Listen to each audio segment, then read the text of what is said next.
สมัยเลยก่อนกูมูตูกูมูมาตายเดงอีโลจุมดอจุมกลทีมก่อนกูมูดักคลิปวิดีโอกีจะกายสอนภาษากูมูที่การผสมอันมือคำศัพท์ต่างๆซึ่งมากบทที่เพิ่นสอนพันกลาดและก็ตั้งแต่บทที่1จนถึงบทที่16ก็มือพยัญชนะสระเขาและสระที่พันเสียงโดยตัวสะกดต่างๆซึ่งก็มากมือพอสมควรที่อำเบินเรียนสอนและก็อำเบินเรียนแต่งคลิปวิดีโอที่จะสอนแต่บทตัวย่อซึ่งบทที่พันกลาดก็จบแล้วสำหรับสระที่พันเสียงโดยตัวสะกดต่างๆซึ่งตัวสะกดดารโลกุมูดี14ตัวแต่ก็จบอยู่แล้วหลังจากที่จบอยู่แล้วจะใครสอนดักคลิปวิดีโอกีก็จะมือกันผสมอันมือคำศัพท์ต่างๆและก็จะอาการเปรียบเทียบแต่ภาษาลาวและก็ภาษากะมูดีภาษากะมูก็จะภาษากะมูโรมันและก็ภาษากะมูลาวแต่ว่าจุอันโบชื่อดารโลที่มือโลกะมูโรมันนี้หรือเหมือนภาษาอังกฤษนี้เพราะว่าอีเฮียนโลกันนี้แล้วแต่นอกนี้แล้วสำหรับวิธีก็คือง่ายๆวิธีการผสมอันมือคำศัพท์หรือผสมอันมือประโยคเวลาการเขียนต้องจื้อทุกๆครั้งต้องเขียนต้องเดะพยัญชนะเขียนกาลแล้วจึงตามโดยสระแล้วจึงตามโดยตัวสะกดอันจื้อนี้ทุกๆครั้งเหมือนภาษาคำมูลาวแต่เกิดจึงเหมือนภาษาอังกฤษนี่แหละสำหรับการผสมและก็การเขียนต่างๆซึ่งสไลด์หรือว่าตาวิดีโอกีโอจีสอนแบบภาษาลาวกันเปลาวในเบื่อที่ตาเข้าใจแต่เราก็มูก็สามารถที่จะแยงแต่ภาษาลาวนี่เบื่อนโอเคเพื่อมือการเสียเวลาอ่านพร้อมย่อเลยแล้วก็แยงคำศัพท์ต่างๆพร้อมย่อเลยกะ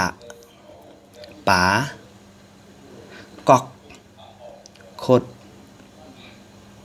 แกกจับกุ้งบานกึ่นป๋ากูญหนาโกบจับถือไว้กำลูกธนู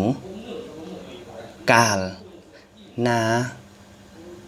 กอลปั๊มตัดโกตัดเกอทอกกอรไหลคลายหัวกลขนงัรหนาว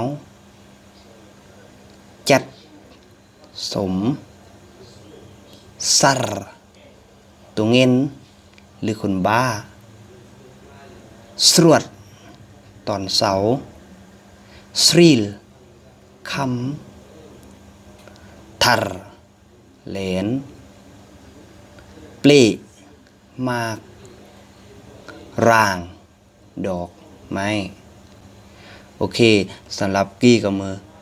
การผสมอันมือคำศัพท์ต่างๆที่เปิ้นได้ยกตัวอย่างไก่แงะแดกประมาณ10 ปลายคำศัพท์เนาะสำหรับมือที่ตาเข้าใจหรือว่าตาทึกมันมือก็สามารถที่คอมเมนต์แล้วก็สามารถที่ตำหนิช่องข่าวเบื่อนแล้วก็มือที่ตาเข้าใจมือที่สนใจที่อยู่เฮียนภาษาคำมูลเรียนละเอียดดอกสมือก็สามารถติดต่อเบื่อนทาง Facebook